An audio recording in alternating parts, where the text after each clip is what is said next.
রঘুনাথবাসীর পক্ষ থেকে, এই মাদ্রাসার পক্ষ থেকে নারায়ে তাকবীর। আমার ভাইরা কুষ্টিয়ার ফরমালিন মুক্ত জিনিস চলে গেছে, টেনশন আছে? বসুন, বসে পড়েন। যারা বাইরে আছেন ভিতরে বসেন, বসে পড়েন। আর সময় নষ্ট করে দেবেন, বসেন। আমার ভাইরা, আগামীর বাংলাদেশ কোরআনের বাংলাদেশ হোক। এই কোরআন শরীফ বুকের ভিতরে নিয়ে সংসদে যান, এরকম মানুষকে আপনারা সবাই চান? কারা চান? দুহাত উঁচু করে আমার আল্লাহকে দেখান, হাত উঁচু করে আমার আল্লাহকে দেখান। হাত নামাবেন না, আমার আল্লাহকে দেখান। ফেরেশতারা একটু ভিডিও করুক। আল্লাহর পথে জান মাল দিতে রাজি আছেন? জীবন দিতে রাজি আছেন? হাত ভালো করে উঁচু করেন, একটু হাত নাড়া দিয়ে দেন। আল্লাহ তুমি এই হাতগুলো কবুল করো, জান্নাতি হাত হিসাবে কবুল করো। আল্লাহ তুমি এই হাতকে তুমি আরো সে তুমি কবুল করে নাও। আল্লাহর পথে মাল জান দিতে রাজি আছেন? জীবন দিতে রাজি আছেন? জীবন চাইনি, মাল চাই। পকেটে হাত ঢোকার তাড়াতাড়ি সময় নেই, 5 মিনিট সময়। পকেটের ভিতরে বিড়ি, সিগারেট আর টিস্যু বাদে আল্লাহর হস্তে 100, 200, 50, 500, 1000 যেটা পারেন। যুবক আবু সাইদ বুক পেতে দিয়েছিল, মুক্ত পানি দিয়েছিল। তোমাদের আর পানি বুক পাতা লাগবে না, এখন খালি প্যাকেটের ভিতরে টাকা দিলেই হবে। তাড়াতাড়ি তামিমের আব্বা 500 দিয়েছে। ওই মাদ্রাসার ছাত্ররা ব্যাগ নিয়ে ঢোকো, স্বেচ্ছাসেবক ভাইরা ব্যাগ নিয়ে ভিতরে প্রবেশ করতে হবে।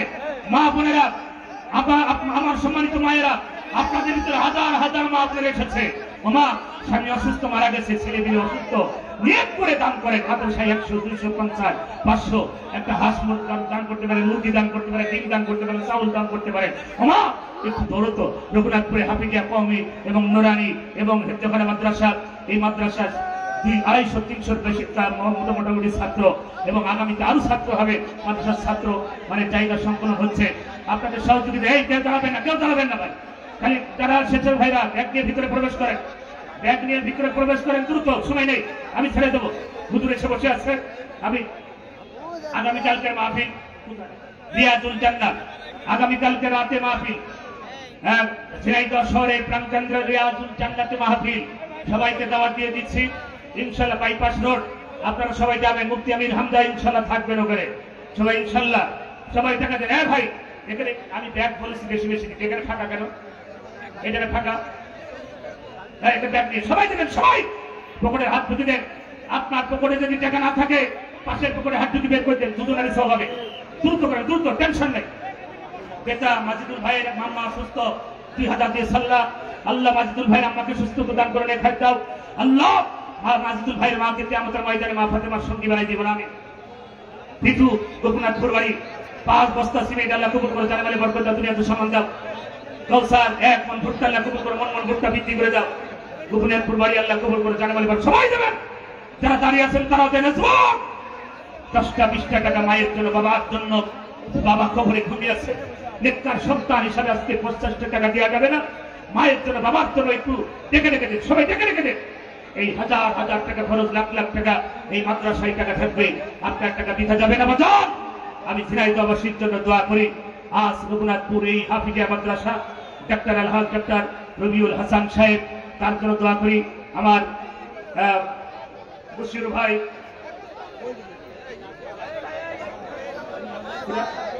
বেতাই নাজমা, আল্লাহ আমার এক বোন, মার জন্য দোয়া শেষ। আল্লাহ মাকে সুস্থতা দান করো। নাজমা বোনকে পর্দাশীল বানাও, নামাজি বানাও, কিয়ামতের ময়দানে মা ফাতেমার সঙ্গে বানিয়ে দাও।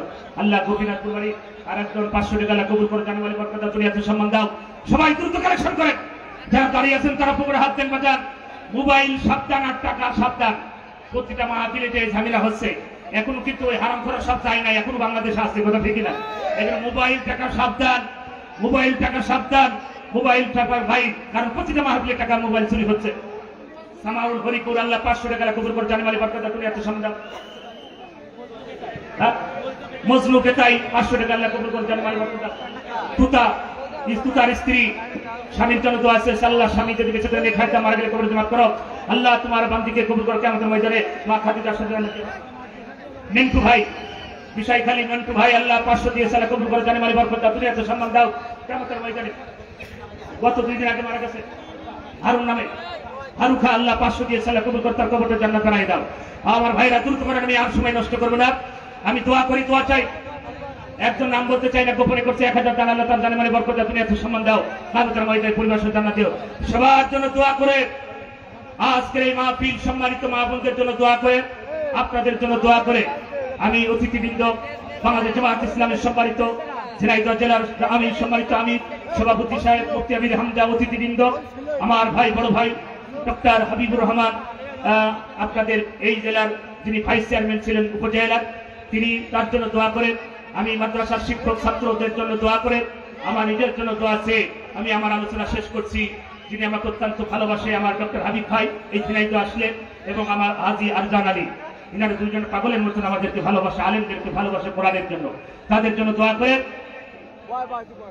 মহিউদ্দিন 5 বস্তা সিমেন্ট আল্লাহ কবুল করে জানে বলে বরকত দুনিয়াতে সম্মান দাও। আসাদুল খা 2 ব্যাগ সিমেন্ট, খালকুলা বাড়ি আলো 2 ব্যাগ সিমেন্ট আল্লাহ কবুল করে জানে বলে বরকত দুনিয়াতে সম্মান দাও। সবার জন্য দোয়া করে, প্রশাসন ভাইরা এসেছেন তাদের জন্য দোয়া করে আমি আমার আলোচনা এখানে শেষ করছি। আসসালামু আলাইকুম ওয়া রাহমাতুল্লাহি ওয়া বারাকাতুহু। মাশাআল্লাহ, জাযাকাল্লাহ। সম্মানিত হাজিরিন, এতক্ষণ পর্যন্ত আমরা বিশেষ মেহমান আলোচনা শুনছিলাম। সম্মানিত হাজিরিন, আমাদের মাঝে প্রধান বক্তা, প্রধান মেহমান মুফতি আমির হামজা সাহেব এসেছে। আমরা খুশি না বাজার? এজন্য আমরা জানানো ভাইয়েরা যারা আছি, অনেক সময় গানের প্যান্ডেলে গেলে এরকম ভাবে স্যান্ডেল পিছনে দিয়েও বসে যায়। ও ভাইয়েরা, আজকের এই কোরআনের মধ্যে আপনাদের বিনয়ের সাথে বলবো, যাতে আলোচকের আলোচনা যেন ডিস্টার্ব না হয়, আপনারা মেহেরবানি করে বসে যান, সবাই মেহেরবানি করে বসে যান। সম্মানিত হাজিরিন, ঐতিহাসিক তাফসীরুল কোরআন মাহফিল ও হাফেজ ছাত্রদের পাগড়ি প্রদান অনুষ্ঠানের এই পর্যায়ে আমরা আজকে আমাদের মাদ্রাসা থেকে 7 জন হাফেজ কোরআন ছাত্ররা তারা পাগড়ি গ্রহণ করবে।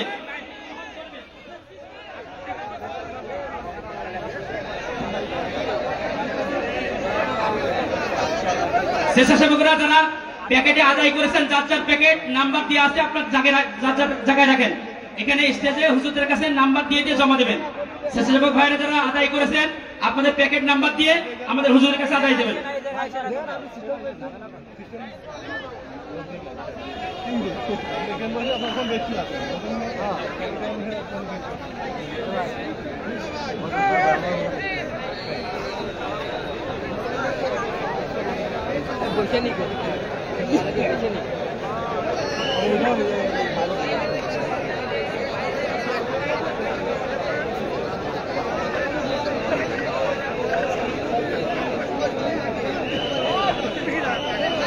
আলহামদুলিল্লাহ।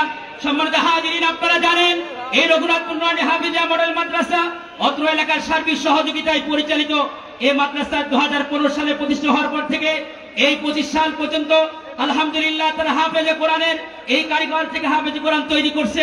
আলহামদুলিল্লাহ তারই ধারাবাহিকতায় এবছর 7 জন হাফেজে কোরআনদেরকে আজকে আমরা এই প্রধান মেহমানের হাত দিয়ে আমরা সম্মাননা প্রদান করব। এজন্য আমরা হাফেজে কোরআনদের সম্মাননা পাগড়ি আমরা অতি সংক্ষেপ সময়ে প্রধান মেহমানের হাত দিয়ে আমরা পাগড়ি দিব। যারা আমন্ত্রিত অতিথিবৃন্দ আছেন আপনাদেরকেও আমরা আসার জন্য অনুরোধ জানাচ্ছি। এরপরে আমাদের হাফেজের পিতাদেরকেও সম্মাননা দেওয়া হবে।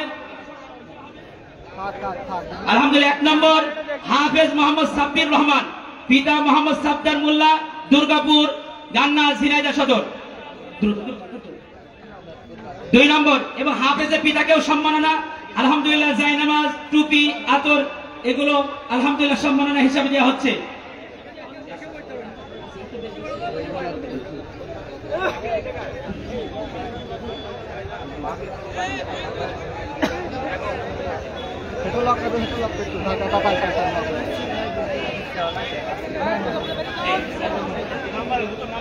আলহামদুলিল্লাহ, 2 নম্বর হাফেজ মোহাম্মদ নাজমুল হক, পিতা মৃত্যু মোহাম্মদ সাবদার হোসেন বাউ সাবু, যার পিতা জীবিত থাকা অবস্থায় সন্তানকে দিয়ে মৃত্যুবরণ করেছে, দুর্গাপুর গান্না ঝিনাইদহ সদর। হাফেজ মোহাম্মদ আব্দুল মামুন, পিতা মাহবুবুর রহমান, খালকুলা গান্না ঝিনাইদহ। হাফেজ মোহাম্মদ আরিফুল ইসলাম মোহাম্মদ, পিতা মোহাম্মদ গঞ্জের মন্ডল, কিরণগাছি সরোজগঞ্জ ঝিনাইদহ চুয়াডাঙ্গা। হাফেজ মোহাম্মদ নাইমউদ্দিন, পিতা রফিকুল ইসলাম, রামনগর পান্নাতলা কালীগঞ্জ ঝিনাইদহ। 6 নম্বর হাফেজ মোহাম্মদ মুজাহিদুল ইসলাম মামুন, পিতা মোহাম্মদ ইসরাইল হোসেন, রামনগর পান্নাতলা কালীগঞ্জ ঝিনাইদহ। হাফেজ মোহাম্মদ সজল হোসেন, পিতা মোহাম্মদ রাজীব মন্ডল, গোপীনাথপুর, গান্না, ঝিনাইদহ সদর।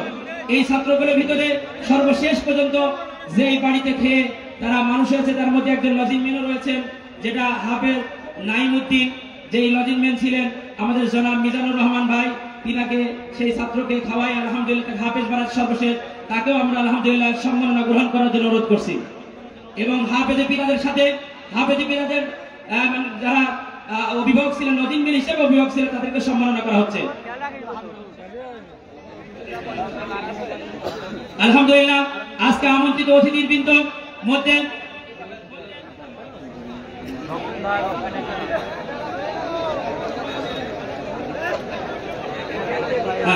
আমাদের আমন্ত্রিত অতিথির ভিতরে জনাব অ্যাডভোকেট এম এ মজিদ, সভাপতি ঝিনাইদহ জেলা বিএনপি, তিনার পক্ষ থেকে আলহামদুলিল্লাহ আমন্ত্রিত অতিথি এসেছেন জনাব মোহাম্মদ জিয়াউল ইসলাম ফিরোজ, সাংগঠনিক সম্পাদক থানা বিএনপি ঝিনাইদহ সদর। আমি আমন্ত্রিত মেহমানকে মাহফিলের পক্ষ থেকে মোবারকবাদ জানাচ্ছি।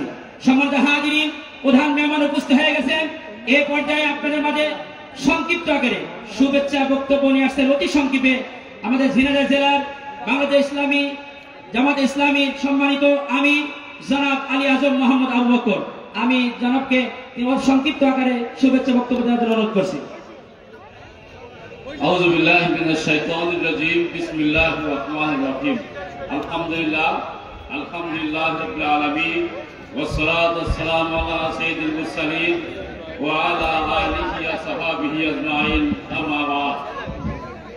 আজকের এই তাফসীরুল কুরআন মাহফিলের সম্মানিত সভাপতি, প্রধান বক্তা, আন্তর্জাতিক খ্যাতি সম্পন্ন মুফাসসির ইকরাম, বাংলাদেশের যুব সমাজের আইকন মুফতি আমির হামজা, বিশেষ বক্তা, মঞ্চবিষ্ট ভিন্ন পর্যায়ের উলামায়ে ইকরাম, সামনে উপবিষ্ট তৌহিদ জনতা, আইন শৃঙ্খলা নিয়োজিত পুলিশ ভাইরা, পর্দার আড়ালে মা ও বোনেরা, আসসালামু আলাইকুম ওয়া রাহমাতুল্লাহ। হিন্দু ভাইদের প্রতি আমার শুভেচ্ছা রইল। সম্মানিত ভাই সব, আল্লাহ পাক কোরআন শরীফে ঘোষণা করেছেন, আউযু বিল্লাহি মিনাশ শাইতানির রাজীম, বিসমিল্লাহির রহমানির রহিম। ওয়াল্লাযী আরসালা রাসূলাহু বিল হুদা ওয়া দীনিল হাক্কি লিইয়ুযহিরাহু আলাদ দীনি কুল্লিহি ওয়ালাউ কারিহাল মুশরিকুন। তিনি সেই সত্তা যিনি তার রাসূলকে উত্তম হিদায়াত এবং সত্য দিন সহকারে প্রেরণ করেছেন, যাতে আর সকল দিনের উপর এটাকে বিজয় করে দেন। যদিও মুশরিকরা এটা বরদাস্ত করবে না, পছন্দ করবে না। সম্মানিত ভাই সব, কোরআন শরীফের একাধিক জায়গায় এই আয়াতটা আছে। সূরা সাফের 9 নম্বর আয়াত, সূরা তাওবার 33 নম্বর আয়াত এবং সূরা ফাতিহার 28 নম্বর আয়াতে আল্লাহ পাক বলেন, ওয়াল্লাযী আরসালা রাসূলাহু বিল হুদা, তিনি সেই সত্তা যিনি তার রাসূলকে পাঠিয়েছেন বিল হুদা, হিদায়াত সহকারে, অদীনিল হক, সত্য দিন সহকারে, সত্য দিন এবং হিদায়াত সহকারে পাঠিয়েছেন। উদ্দেশ্য কি? লিইয়ুযহিরাহু আলাদ দীনি কুল্লিহি, সকল মতবাদের উপরে এটাকে বিজয় করে দেবে। সম্মানিত ভাই সব, এখান থেকে আমরা জানতে পারি পৃথিবীতে রাসূল কেন এসেছিলেন। রাসূল আসার উদ্দেশ্য ছিল দিনকে বিজয় করা। এখন কি দিন বিজয় আছে? অতএব আমাদেরকে সংঘবদ্ধভাবে দিন বিজয় করতে হবে। কারা কারা রাজি আছেন হাত করে? আল্লাহ পাক কবুল করুন। সংক্ষেপে আমি কথা এখানে শেষ করছি। শেষ।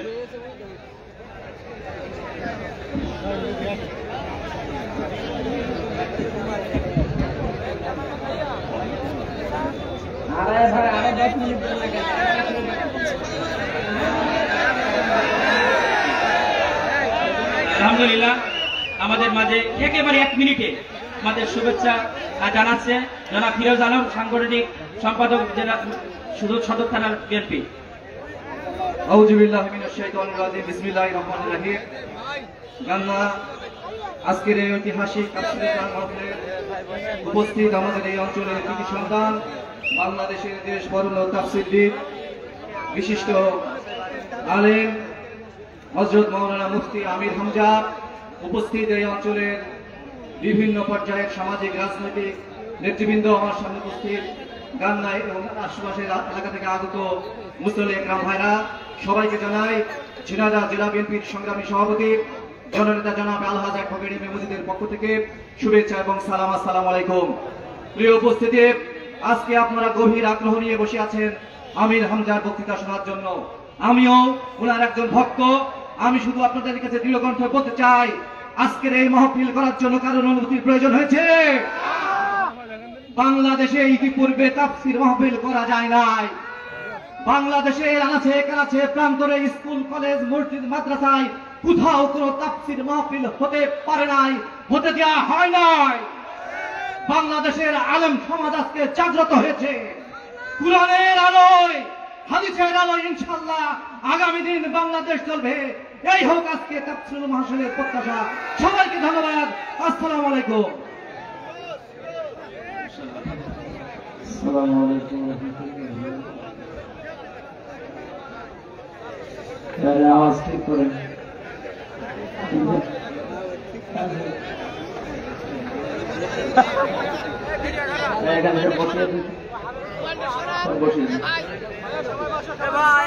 إن الحمد لله والصلاة والسلام على رسول الله أما بعد فأعوذ بالله من الشيطان الرجيم بسم الله الرحمن الرحيم يا أيها النبي إنا أرسلناك شاهدا ومبشرا ونذيرا وداعيا إلى الله بإذنه وسراجا منيرا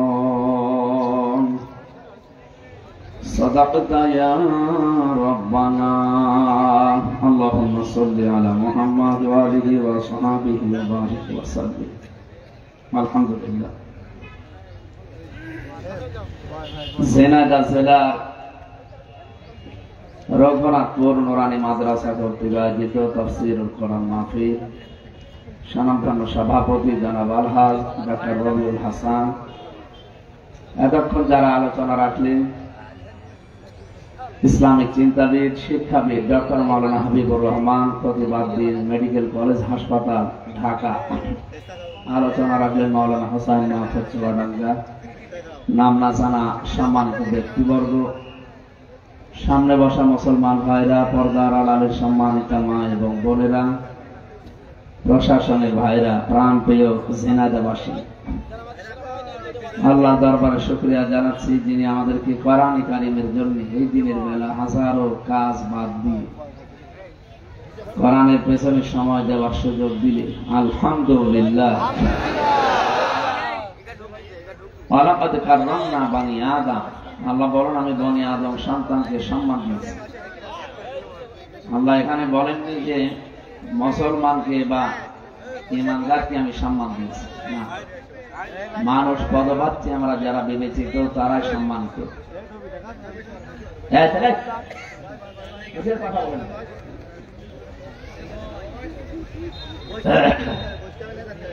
দুঃখজনক হলেও সত্য,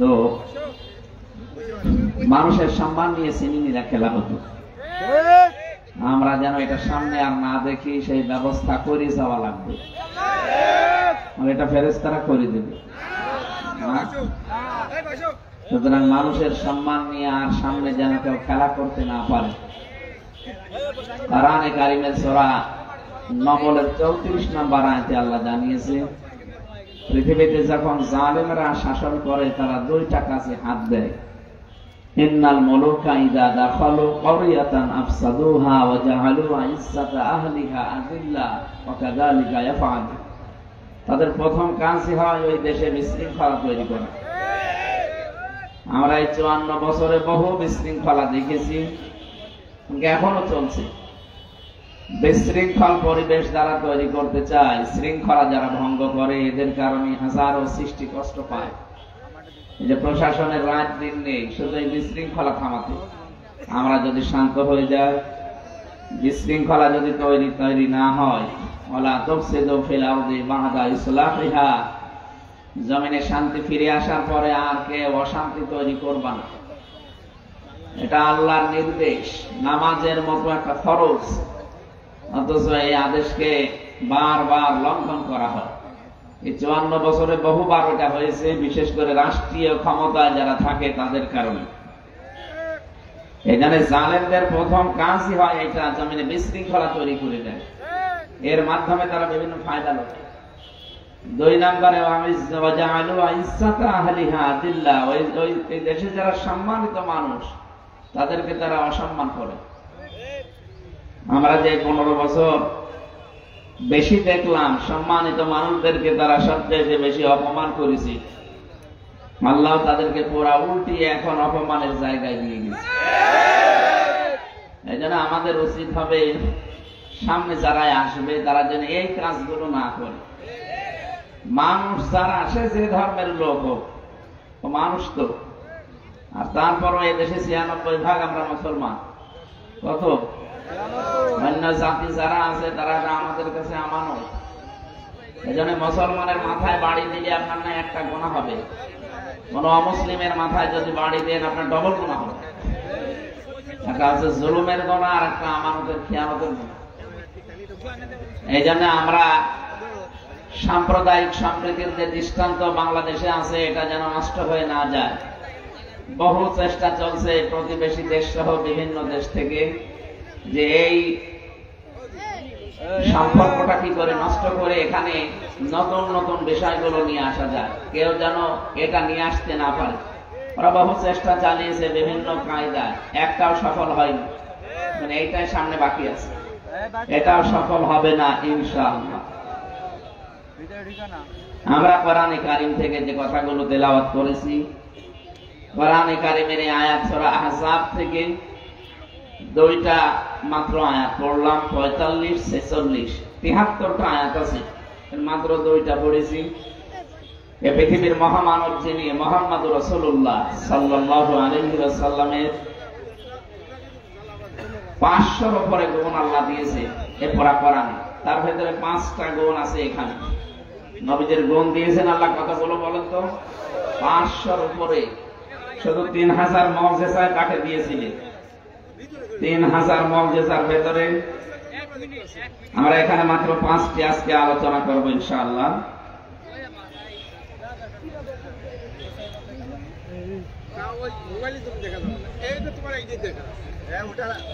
কথা বলা যাবে না ভাই, একেবারে নীরব নিস্তব্ধ হয়ে এদিকে তাকিয়ে থাকেন। আমরা কোরআন থেকে কথা বলবো ইনশাআল্লাহ। নবীজিকে ওই জামানায় যারা অমুসলিম ছিল, কাফের মুশরিক যাদের বলা হয়, এরা নবীর নামে উল্টাপাল্টা কথা লাগিয়েছিল। বিশেষ করে 5টা নাম আমরা দেখেছি ইতিহাসে, তারা 5টা নাম বেশি বলতো নবীকে। আল্লাহ রাব্বুল আলামিন ওই 5টা নামের জবাবও কোরআনে কারিমে দিয়েছে। 1 নম্বরে তারা ওই দেশে পাগল বলে ডাকতো নবীকে, বলেন নাউজুবিল্লাহ। আল্লাহ তাআলা জবাব দিয়েছেন, আমা সাহিবুকুম বিমাজনুন, তোমাদের সাথে আমার নবী মুহাম্মদুর রাসূলুল্লাহ পাগল না। 2 নম্বরে তারা আমার নবীকে জাদুকর বলে ডাকতো। আল্লাহ জবাব দিয়েছেন যে আমার নবী জাদুকর না। তারা ডাক দিয়েছিল কবি বলে। আল্লাহ বলেন না, কবি হওয়া এটা নবীর শানের খেলা, এটা আমি নবীকে কবি বানাইনি। এরপরে তারা ডাক দিয়েছিল মিথ্যাবাদী বলে। আল্লাহ জবাব দিয়েছেন যে আমার নবী মিথ্যাবাদী না।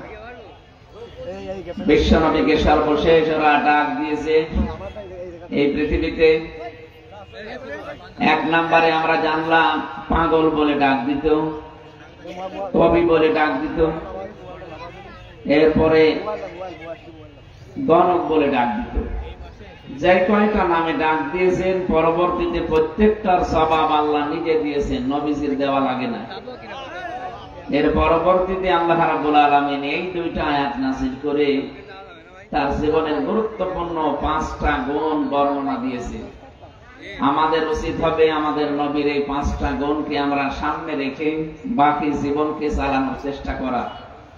তাহলে যে শাফিউল মুজনাবিন বলা হয়, তিনি কিয়ামতে সুপারিশ করে জান্নাতে নিয়ে যাবে। যার সুপারিশ ছাড়া, সিগনেচার ছাড়া কেউ আল্লাহর জান্নাত পর্যন্ত যেতে পারবে না। নিজের আমল দিয়ে কখনো এটা সম্ভব না।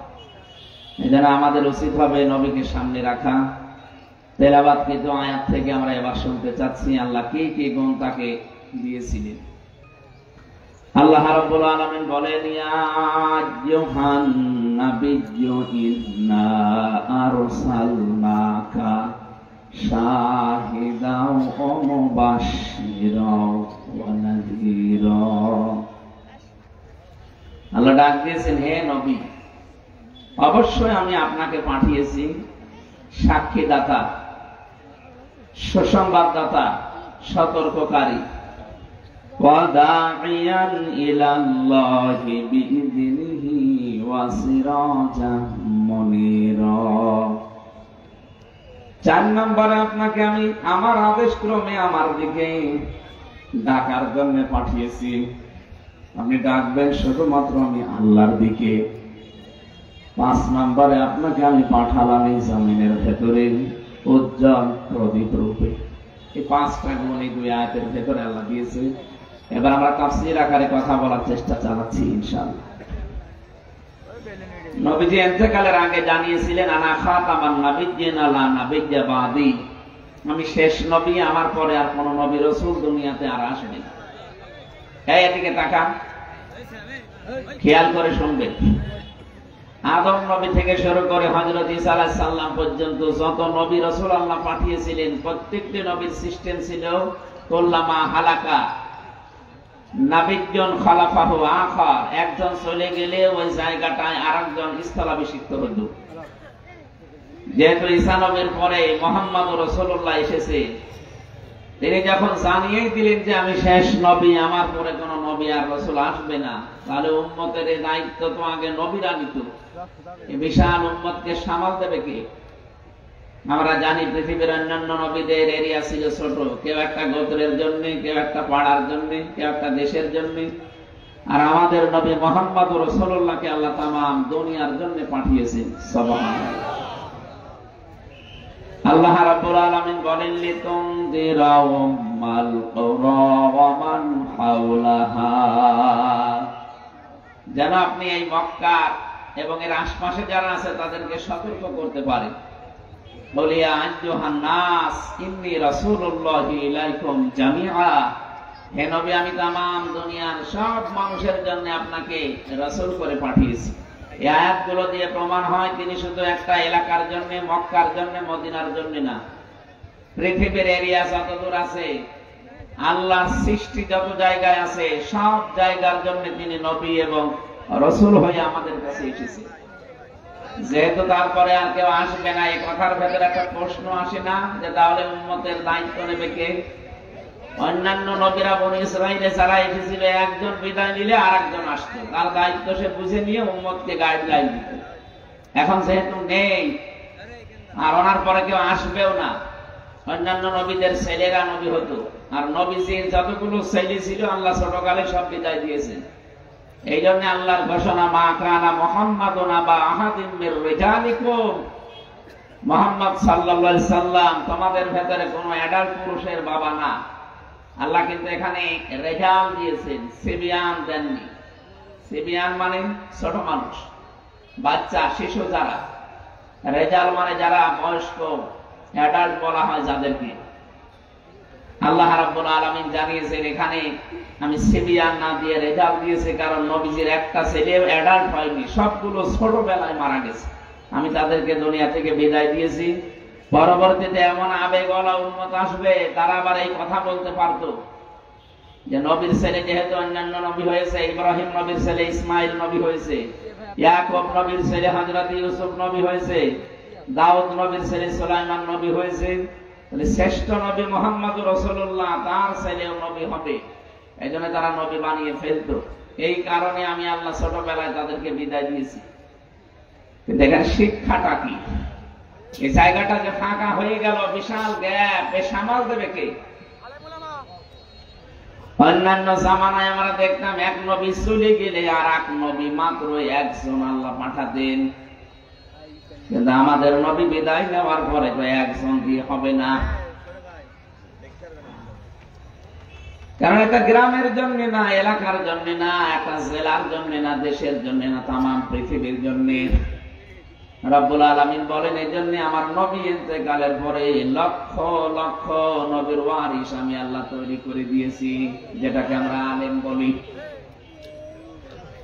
কোরআনে কারীম আল্লাহ রাব্বুল আলামিন আলেমদের মর্যাদা এত বেশি দিয়েছেন কোরআনে, ইন্নামা ইয়াখশাল্লাহা মিন ইবাদিহিল উলামা। আলেমের বহু বচন উলামা। আল্লাহ বলেন পৃথিবীতে সবচাইতে বেশি ভয় পায় আমি আল্লাহকে আলেমরা। বলেন সুবহানাল্লাহ। নবীজি শুধু খাতামান নাবিয়্যিন আলা নাবিয়্যা বাদি এটাই শেষ করে দেননি, পরবর্তীতে ইন্তেকালের আগে জবাব দিয়ে গেছেন। হয়তো প্রশ্ন আসতে পারে যে নবীর পরে তো আর নবী নেই, তাহলে চালাবে কে, উম্মত কে, গাইডলাইন কে দেবে?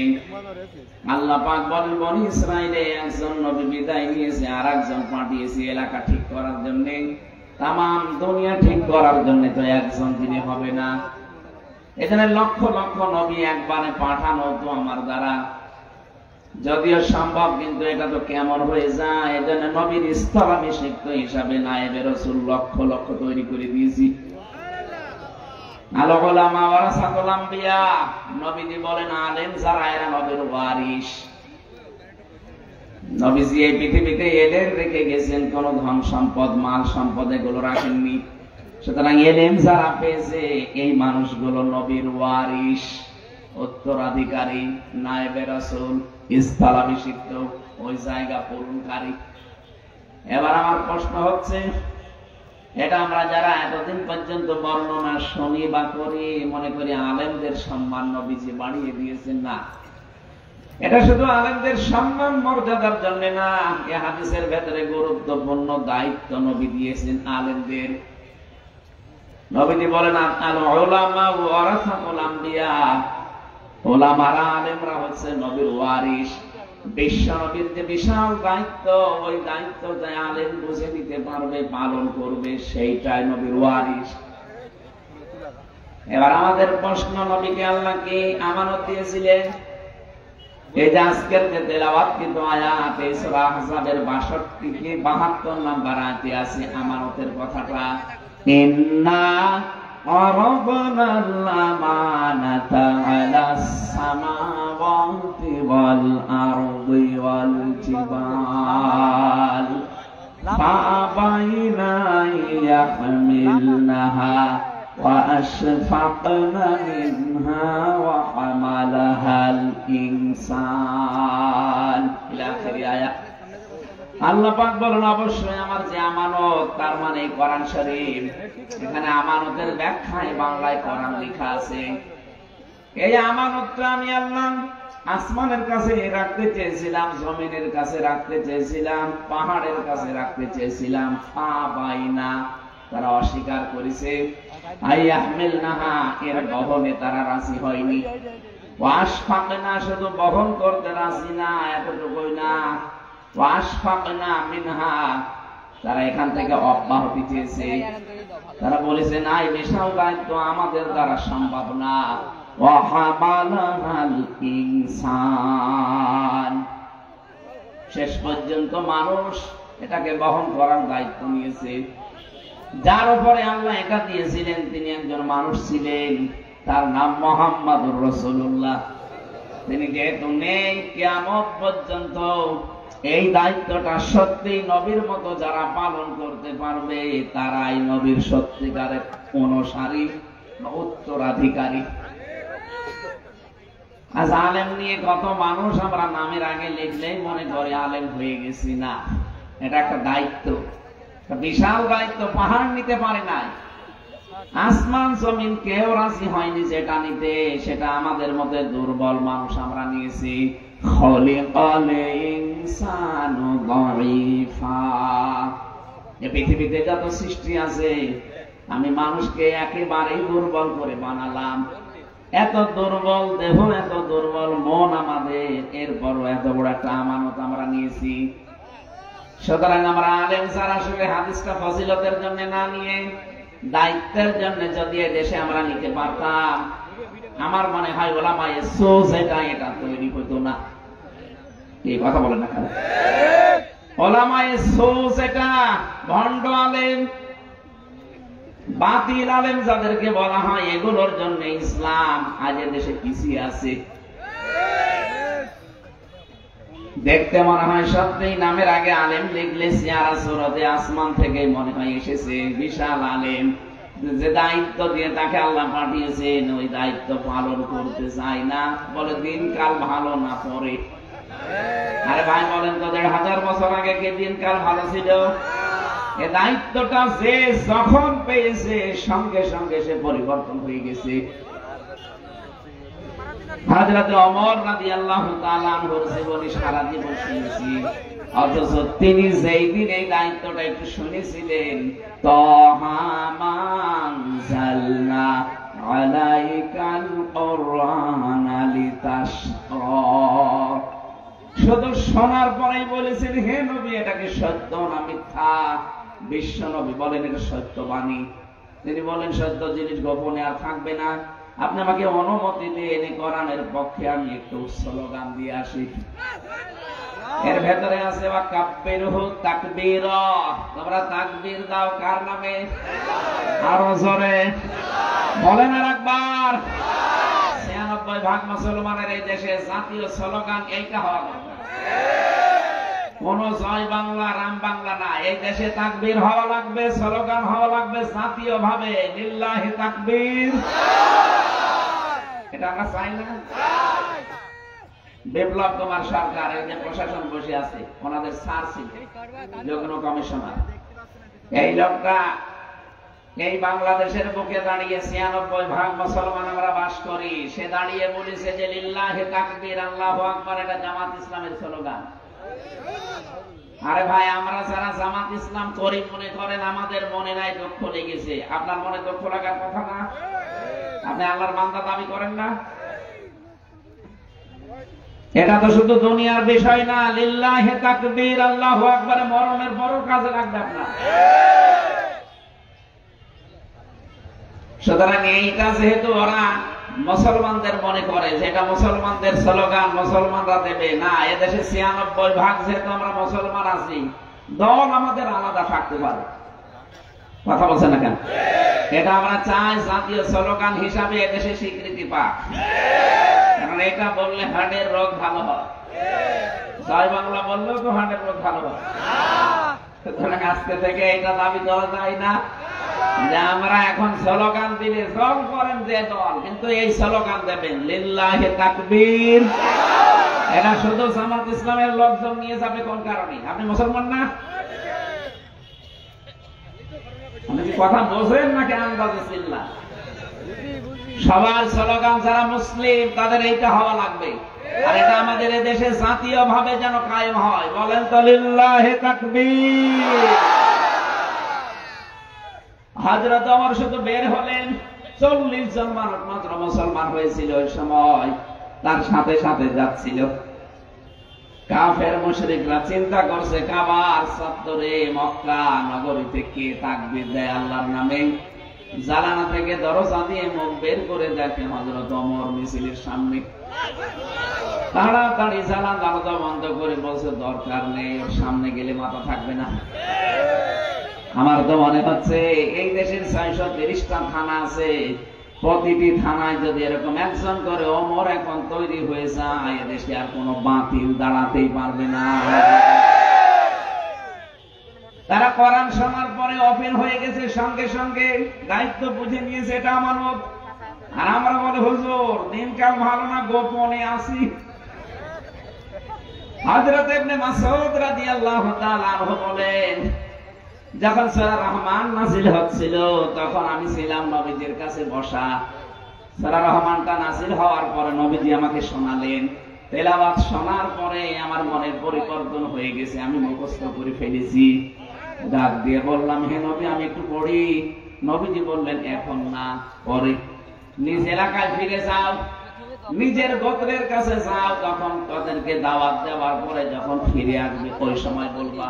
তিনি আবেগে বললেন, না হে রাসূল আপনি অনুমতি দিন, আমি কাবার চত্বরে একটু পড়বো। চলে গেলেন, যেহেতু আমানত এটা পেয়ে গেছেন। তিনি পেয়েছিলেন সারা রহমান, আর রহমানু আল্লামাল কুরআনা খালাকাল ইনসানা আল্লামাহুল বায়ান। কাবা শরীফের চত্বরে দাঁড়িয়ে যখন জবান ছেড়ে মন খুলে তেলাওয়াত করছিলেন, হঠাৎ দেখলেন আবু জেহেল আওয়াজ শোনার পরে তার মাথার উপরে দিয়েছে মাড়ি, এক থাপ্পড় দিয়ে কানটা পর্যন্ত কালা বানিয়ে দিয়েছে, বধির হয়ে গেছে, কান দিয়ে রক্ত পড়ছিল।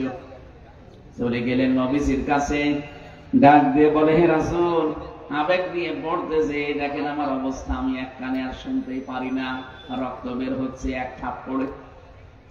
নবীজি তার কানের দিকে তাকিয়ে অসহায়, যেহেতু তার হাতে কিছুই নেই, তিনি কাঁদলেন। দুইজনেই কাঁদছিল, হঠাৎ জিবরাইল এসে তিনিও কাঁদলেন।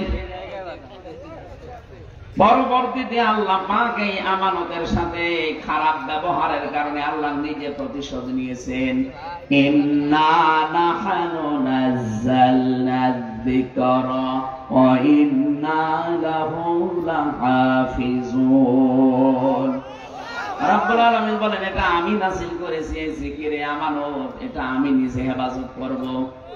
আমার কোরআন তেলাওয়াতের কারণে ওর কান ফেটে রক্ত বের হচ্ছে, যার কারণে দুনিয়াতে আমি দেখাবো। ঠিক বদরের ময়দানে ওর ঠান্ডা হয়ে যখন পড়েছিল, নড়াচড়া নেই। হযরতে আব্দুল্লাহ ইবনে মাসউদ তিনি ঘুরছিলেন লাশ দেখার জন্য, হঠাৎ দেখে লাশের ভেতরে একটা পড়ে আছে, নড়ছে না। কাছে যেয়ে দেখছে এখনো জান আছে কিন্তু নড়ে না। বুকের উপরে চড়ে বসলেন, ডাক দিয়ে বলতে, আনতা আবু জেহেল, কে তুমি? আমি ইবনে মাসউদ। সময় দিলাম তোমার, একটু তেলাওয়াত কি কালেমাটা পড়ো, আল্লাহর নবীর কাছে আমি সুপারিশ করলে উনি মাফ করে দেবে। আবু জেহেল ওই কঠিন মুহূর্তেও, মরণের এই যাত্রা পথেও বলছিল, ইবনে মাসউদ আব্দুল্লাহর বেটা মুহাম্মদ তোমাদেরকে জাদু করেছে, আমার পর্যন্ত আসতে পারে না। ঠিক আছে, কথা মেনে নিলাম, আরেকবার সময় দিলাম। উনি গরম দিলেন, আরেকটা ঘোরাঘুরি করে এসে আবার বুকের উপরে বসলেন, দেখে না একই কথা বলে। ঠিক আছে তোর আমি আরেকবার সময় দিলাম, আরেকটা গরম দিয়ে এসে বলেন, ঠিক আছে এবার বল, আব্দুল্লাহর পুত্র মুহাম্মদ তোদেরকে জাদু করেছে, আমার পর্যন্ত আসতে পারি না, পরে আমি এখনো পেলে এখন হত্যা করব। হযরতে ইবনে মাসউদ বলে, এতক্ষণ আমি কিছু বলি না, এবার তুই নবীজির নাম ধরে কথা বললি, আর ছাড়বো না। তরবারি বের করে গলার ভেতরে লাগাবে, এবার কথা বলতে আরম্ভ করিস। সুস্থ হয়ে গেল নাকি? না। কে কি বলবে? শেষ কথা বল। যে গলা যখন কাটতেছে একটু বড় করে কাট, একেবারে এই জায়গা দিয়ে না দিয়ে একটু বড় করে কাট, মানুষ যেন দেখে বোঝে যে এটা নেতার মাথা। আমার মনে হয় এরকম শয়তান বাংলাদেশে এখন মরিচ তাও তেজ কমে না, সব হারিয়ে ফেলেছে, এখনো তেজ কমে। আপনি দেখেন না কামড়টা 4 তলায় উঠাচ্ছে, তাই তার গরম কি? পুলিশকে পর্যন্ত ধাক্কা দেন। 4 তলায় উঠাবেন মানে 2 তলার কথা বলে? আরে ভাই আপনার মাত্র এই একদিনে এরকম লাগে, আপনি যে 15 বছর করলেন এদের সাথে। আমি এক একজনের মামলা দেখতাম 313টা, 556টা পর্যন্ত মামলা পেয়েছি আমি জেলখানা। আপনার কয়টা মামলায় মাত্র 4 তলায় উঠতে বলছে, 2 তলায় ছিল 4 তলায় দিয়েছে, তাই আপনি গরম দেন পুলিশকে। অথচ এই পুলিশকে দিয়ে এই মানুষগুলোকে আপনি উঠিয়েছেন 15 বছর একাধারে। বলে ইতরামি করেন আমার সাথে? কিসের ইতরামি? কেবল শুরু। এই মানুষগুলো যারা পাপ করতে করতে, জুলুম করতে করতে একেবারে শেষ পর্যায়ে পৌঁছে গেছে, এদেরকে আল্লাহর হেদায়েত দেবে না। আবু জেহেলকে দেয়নি কেন? কারণ একেবারে সর্বশেষ চূড়ায় পৌঁছে গেছে। এই দেশেও যারা জুলুম অত্যাচার করে, সে নিজের উপরে জুলুম হোক, পরিবারের উপরে হোক, সমাজের উপরে হোক, রাষ্ট্রের উপরে হোক, আর ব্যক্তি হিসাবে আপনি যেই হন, যে যেখান থেকে জুলুম বেশি করে ফেলেছে তাকে আল্লাহ আর ঘরত দেয় না, ওকে ওই অবস্থায় মরণ দিয়ে দেয়। এই জন্য পাপের বোঝা যখন পরিপূর্ণ হয়ে যায়, ইন্নামা নুমলি লাহুম লিয়াজদাদু ইসমা ওয়া লাহুম আযাবুন মুহিন, মানুষের পাপ যখন একেবারে কানায় কানায় পরিপূর্ণ হয়ে যায়, ওদের জন্য অপমানজনক শাস্তি আল্লাহ রেডি করে রাখে। তাদের আর ফেরার কোন কায়দা পথ আর বাকি থাকে না। এই জন্য আমরা অপরাধ যেন অন্তত আর না করি, যে যে জায়গায় আছি ওই জায়গায় থামা লাগবে। কারণ আপনি আপনার নিজের ক্ষতি করে ফেলছেন, পরিবারের উপরে জুলুম করে, সমাজের উপরে, রাষ্ট্রের উপরে, জনগণের উপরে, যে যেখানে আছেন ওখান থেকে যদি জুলুমের মাত্রা বেড়ে যায়, আগামীতে আপনিও আর আবু জেহেলের মতো ফিরে আসতে পারবেন না। 3 বার সুযোগ দিয়েছিল, তারপরও কাজে লাগাতে পারে নাই, কারণ আল্লাহ ওর কপালে তো হেদায়েত দেয়নি। কথা বলে না কেন? ইন্নাল্লাযীনা কাফারু সাওয়াউন আলাইহিম আ'আনযারতাহুম আম লাম তুনযিরহুম লা ইউমিনুন খাতামাল্লাহু আলা কুলুবিহিম ওয়া আলা সামি'ইহিম ওয়া আলা আবসারিহিম গিশাওয়া ওয়া লাহুম আযাবুন আযীম। রব্বুল আলামিন বলেন, হে নবী, যারা কুফরি করেছে, কুফরি মানে সত্যকে জানার পরে যারা গোপন করে রেখেছে, এরাও কাফের। এই যে জমিনে চাষ করছে যারা, এদেরকে আরবিতে কাফের বলে, ওদেরকে বাংলায় বলে কৃষক, চাষি। আরবিতে কি বলে বলেন না কেন? ইংরেজিতে বলে ফার্মার। আপনি যদি এখন যে বলেন ভাই ফার্মার ভালো আছেন, কৃষক ভাই ভালো আছেন, খুশি হবে।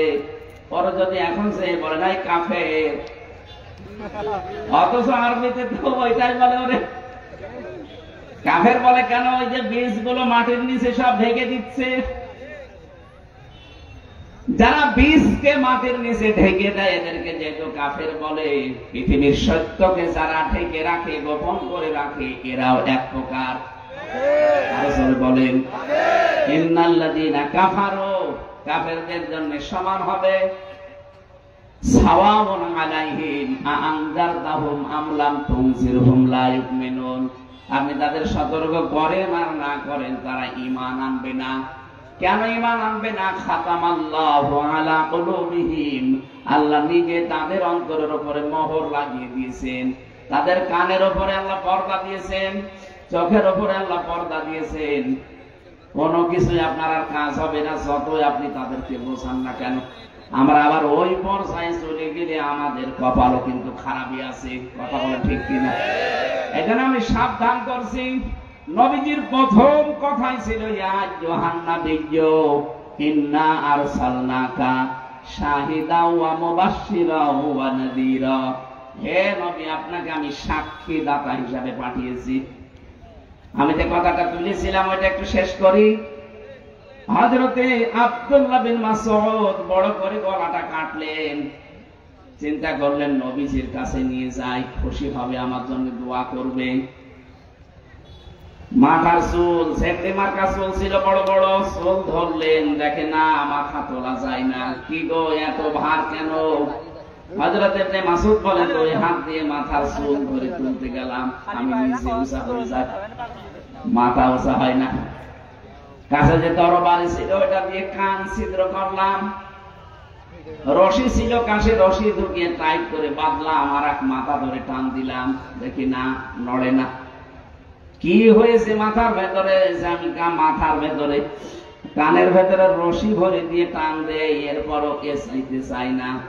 বুদ্ধি এসেছে, আর একটা মাথা আছে না, ওই রশির অগ্রভাগ দিয়ে কান আর একটা ছিদ্র করলেন।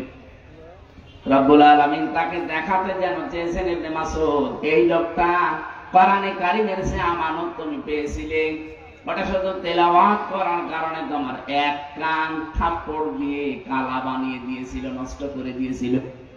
আজকে দুনিয়ার এই ময়দানে ওর তোমার হাতে আমি ওর 2 কান ছিদ্রি করে নষ্ট করে দেখিয়ে দিলাম। পরেরটা কি করব কিয়ামতটা আমি আল্লাহ জানি, দুনিয়ায় দেখিয়ে দিলাম। এখানে শুধু ঘটনা শুনে সুবহানাল্লাহ আলহামদুলিল্লাহ পড়ার জন্য আমি বলিনি, আমি বলেছি এটা একটা আমানত। এই বিশাল আমানত যারা প্রচার করবে, যারা ধারণ করবে, যারা কায়েম করবে, আপনি যদি সত্যি ডাইরেক্ট ইনডাইরেক্ট তাদের বিরোধিতা করেন, তাদের যদি একটা ক্ষতি হয়, দুনিয়ায় আপনার ডবল ক্ষতি আল্লাহ করবে। এমনকি যার কাছে করেছেন তার হাতে করবেন। এক কথা বলেন না, আমি কি হাদিস মানালাম? এই জন্য নবীর ওয়ারিস যারা শুধু ফজিলত পেলেই হবে না, এই দায়িত্ব গ্রহণ করা লাগবে। এই দায়িত্বটা গ্রহণ করতে গিয়ে হাজারো আলেম, হাজারো কোরআনের যারা ধারক বাহকেরা বাতিলের টার্গেটে পরিণত হয়ে যায়। যত কিছুই হোক, তামাম দুনিয়া যদি একদিকে হয়ে যায়, কোরআনে কারিমের যে বিশাল দায়িত্ব আমরা পেয়েছি, এটা মরণের আগ পর্যন্ত পালন করবই। এবার আসেন, নবীজির প্রথম কাজ ছিল তিনি সাক্ষীদাতা ছিলেন। রব্বুল আলামিন বলেন, ফাকাইফা ইযা জিনাহুম, ফাকাইফা ইযা জিনাহুম আলা হাউলাই শাহীদা। হে নবী, কেমন হবে তখন যখন আপনাকে আমি সাক্ষী হিসাবে ময়দানে হাসরে হাজির করব। ঝিনাইদহবাসী দল মত নির্বিশেষে সবাইকে আমি বড় দরদ নিয়ে বলছি, সবাইকে আমার নিজের ভাইয়ের মতো মনে করে বলছি, কিয়ামতের দিন আমাদের উপরে কিন্তু সাক্ষী বানাবে আল্লাহ নবীজিকে, আর আমাদেরকে আল্লাহ সাক্ষী বানাবে লক্ষ লক্ষ নবীর উম্মতদের উপরে। এবার আপনি ভাবেন তো, আপনি কেমন সাক্ষী? আপনার উপরে আরেকজন আছে, আর আপনার জন্য আপনাকে নিজে আল্লাহ আরেকজনের জন্য সাক্ষী বানাবে। সাক্ষী হওয়ার জন্য কিছু কোয়ালিটি লাগে।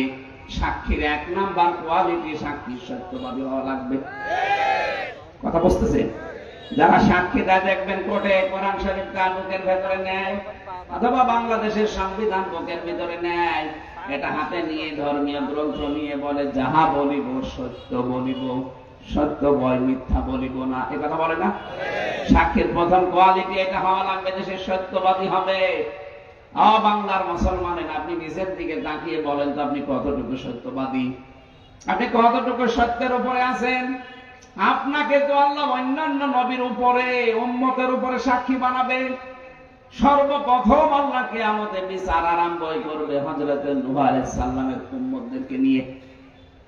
হযরত নূহকে আল্লাহ ডাক দেবেন, উম্মতদেরকে জিজ্ঞাসা করবেন যে কি এই যে নবী তোমাদের চেনো? বলে হ্যাঁ, দায়িত্ব পালন করেছিল, আমার দ্বীন তোমাদের কাছে পৌঁছিয়েছিল।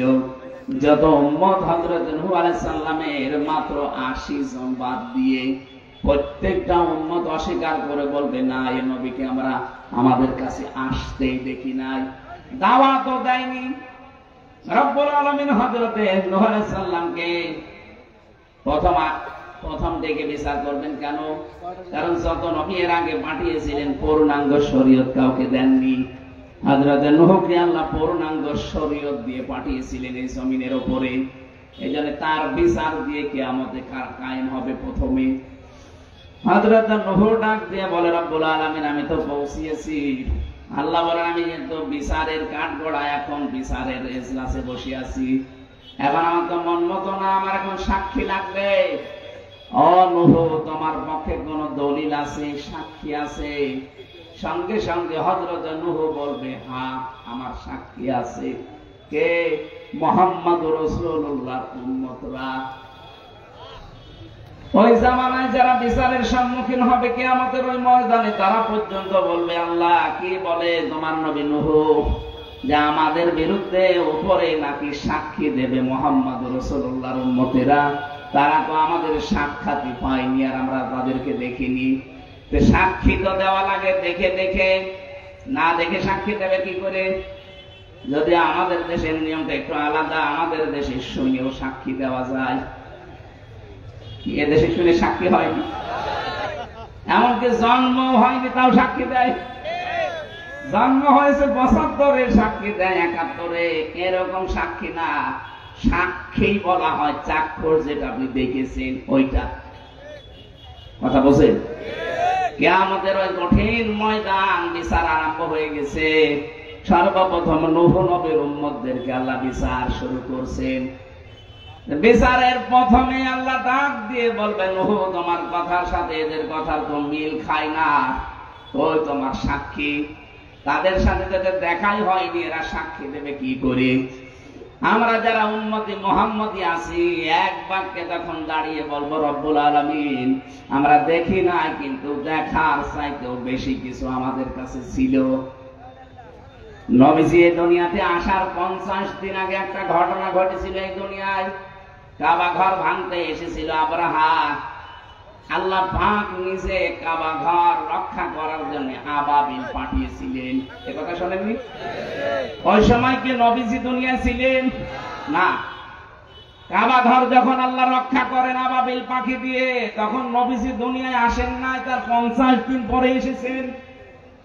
অথচ কোরআনে কারিমে আল্লাহ দিয়েছেন, আলাম তারা কাইফা ফাআলা রাব্বুকা বিআসহাবিল ফিল।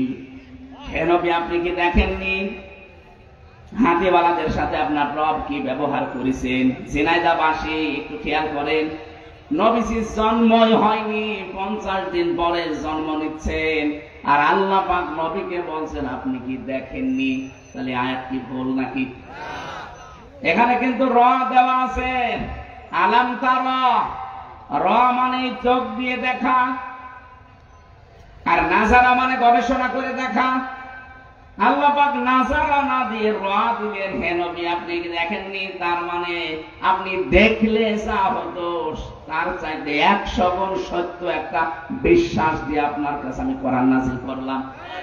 তাহলে দেখা জিনিসের চাইতে কোরআনের জিনিসে বিশ্বাস আরো 100 ভাগ বেশি করা লাগবে।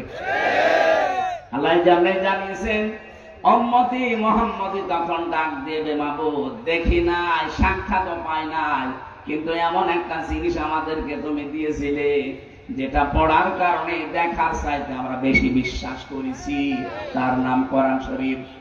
ওয়ালাকাদ আরসালনা নূহান ইলা কওমিহি ফালাবিসা ফীহিম আলফা সানাতিন ইল্লা 50 আমা।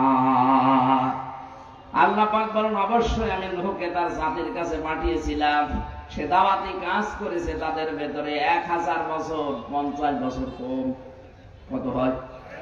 950 বছর। 950 বছর দাওয়াতি কাজ করেছে সে। জাতির লোকেরা তাকে দেখলে চাদর পোড়া দিত, দেহ ঢেকে রাখতো, মুখ ঢেকে পালাতো, এমনকি তাকে চাদরের ভেতরে নিয়ে দূরে কোথাও পাহাড়ের পাদদেশে রেখে আসতো। এই কথাগুলো তুমি সূরা নূহর ভেতরে আমাদেরকে জানিয়েছো, এগুলো আমরা বিশ্বাস করেছি, শুনেছি। সুতরাং আমাদের সাক্ষী তোমার আজকে নেওয়া লাগবে। এখন আমাদের প্রশ্ন হচ্ছে, সাক্ষী যেহেতু আমরা অলরেডি অন্যান্য নবীর উম্মতের উপরে হব, আর আমাদের উপরে সাক্ষী হবেন একজন, তিনি আমাদের নবী মুহাম্মাদুর। এই দুইটা শব্দ থেকে শিক্ষা, আমাদের উপরে যিনি সাক্ষী, ওয়াকাযালিকা জাআলনাকুম উম্মাতাও ওয়াসাতাল লিতাকুনু শুহাদা আলান নাস ওয়া ইয়াকুনার রাসূলু আলাইকুম শাহিদা। আমাদের উপরে আল্লাহ যাকে সাক্ষী বানাবেন, ঝিনাইদহবাসী একটু ভালো করে বুঝবেন, আমাদের উপরে আল্লাহ যাকে সাক্ষী বানাবেন তিনি আমাদের নবী। তিনি সাক্ষী দেওয়ার যোগ্যতা রাখেন না রাখেন না? সাক্ষী দেওয়ার জন্য যত কোয়ালিটি আছে সব তার ভেতরে পাবেন। 1 নম্বরে সাক্ষীর প্রথম কোয়ালিটি কি বললাম? বলেন বলেন। তিনি যে জন্মগতভাবে সত্যবাদী ছিলেন, এটি ফতোয়া দেওয়া লাগবে। ওই জামানার কাফেররা তাকে সাদেক বলতো, সত্যবাদী, আল আমিন, বিশ্বস্ত। এবার আসেন আমরা যারা সাক্ষী, আমাদের সাক্ষীর অবস্থান কোথায়? আমাদের সাক্ষী যে আল্লাহ নেবে অন্যান্য নবীর উম্মতের উপরে, যে আমরা কোন সাক্ষী? আমার নিজের বিরুদ্ধে তো 10টা সাক্ষী রেডি হয়ে আছে। আপনি নিজের জীবনের দিকে তাকিয়ে ভাবেন তো, আসলে কি আপনি সাক্ষী দেওয়ার যোগ্যতা পেয়েছেন? এখনো সাক্ষী দেওয়ার 2 নাম্বার যোগ্যতা হচ্ছে আপনি দল বেদল, আত্মীয় বেআত্মীয় দেখতে পারবেন না। কথা বুঝতেছেন? বারবার কোরআনে আমি আয়াতটা পেয়েছি, আল্লাহ রাব্বুল আলামিন জানিয়েছেন, হে নবী আপনি মানুষকে বলেন তারা যেন নিজের নিকট আত্মীয় হলে এক বিচার করবে, নিকট আত্মীয় না হলে আর এক বিচার করবে, এইটা যেন না করে। এমনকি পৃথিবীতে যদি কেউ একজনের রাগ আর একজনের উপরে তুলতে গিয়ে হিংসার বশবর্তী হয়ে কারো যেন ক্ষতি করে না ফেলে, অথচ এইটা 54.5 বছর বেশি হয়েছে।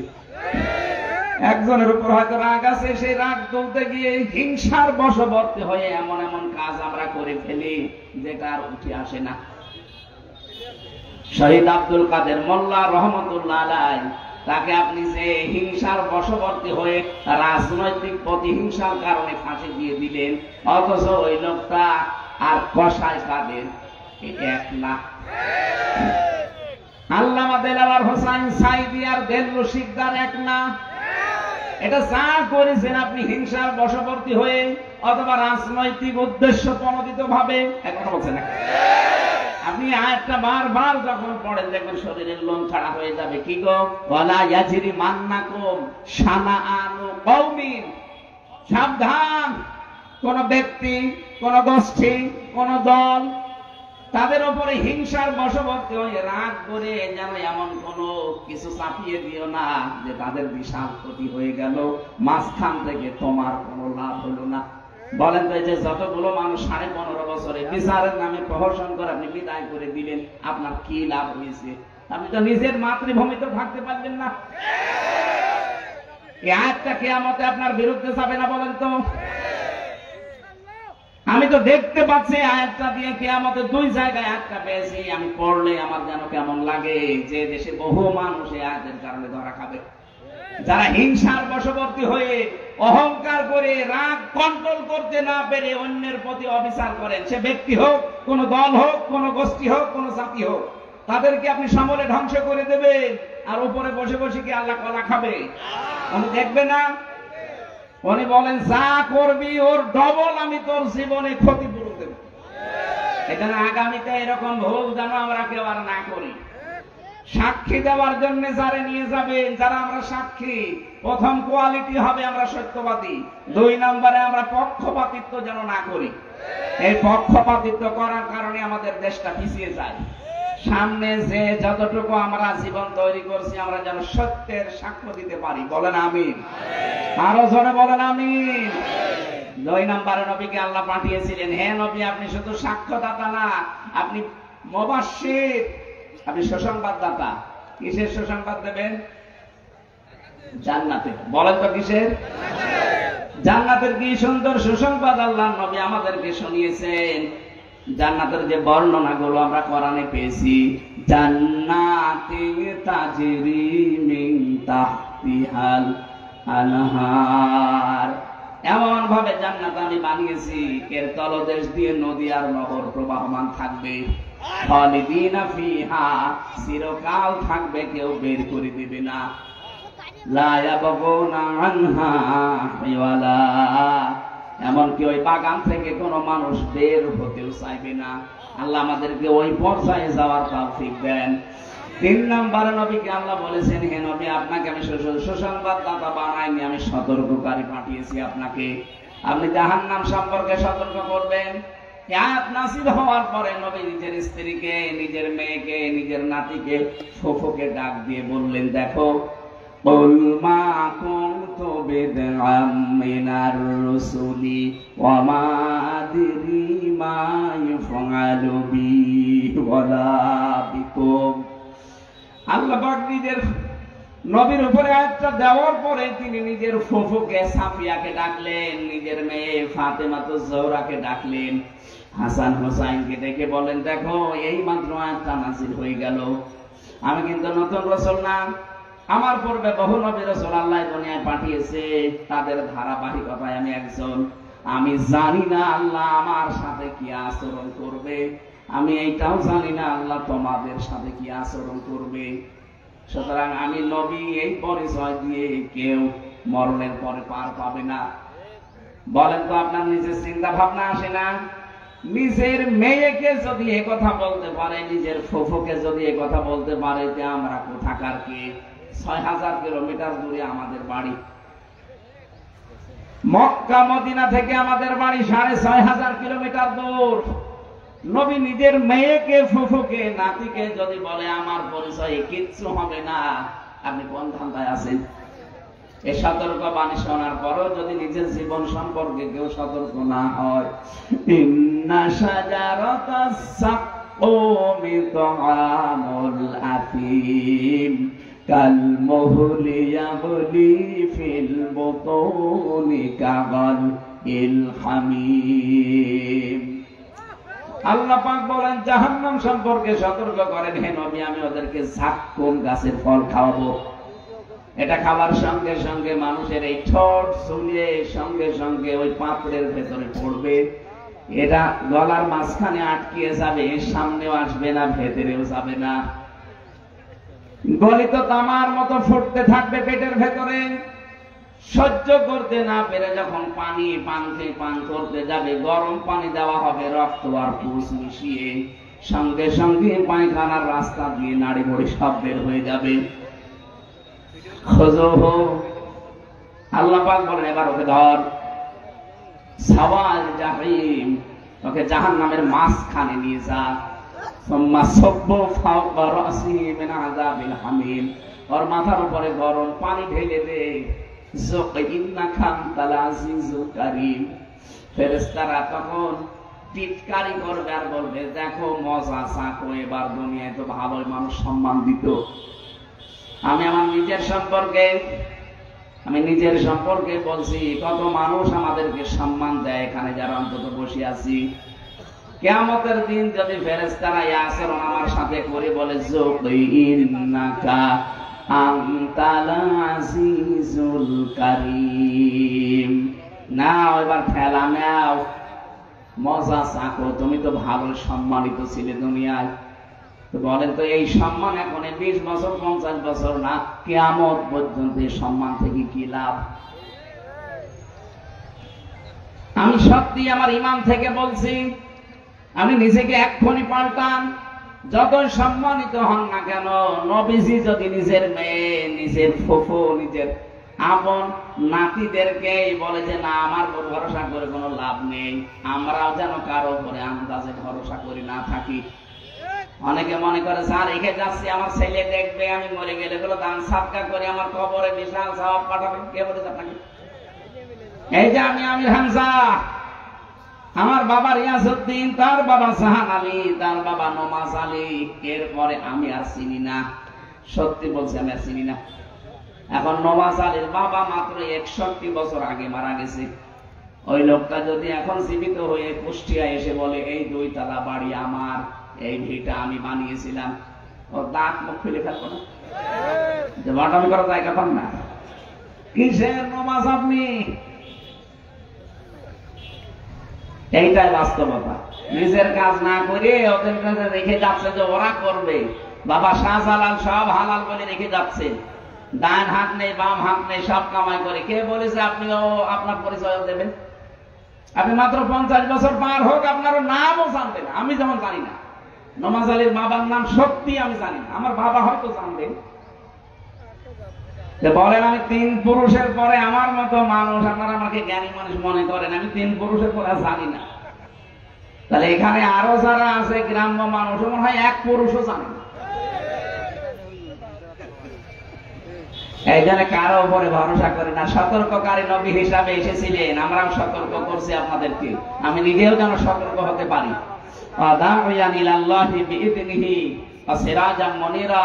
নবীজি ডাকতেন আল্লাহর অনুমতি ক্রমে তার দিকে। আজকে জীবনের টার্গেট বানিয়ে নেওয়া লাগবে, এখন থেকে আমি আমার বাবার দিকে, স্বামীর দিকে, চাচার দিকে না, আমি ডাকবো আমি আল্লাহর দিকে।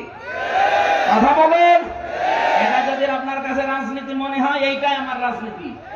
কারণ আমি কোরআন থেকে জেনেছি ডাকা লাগবে কার দিকে?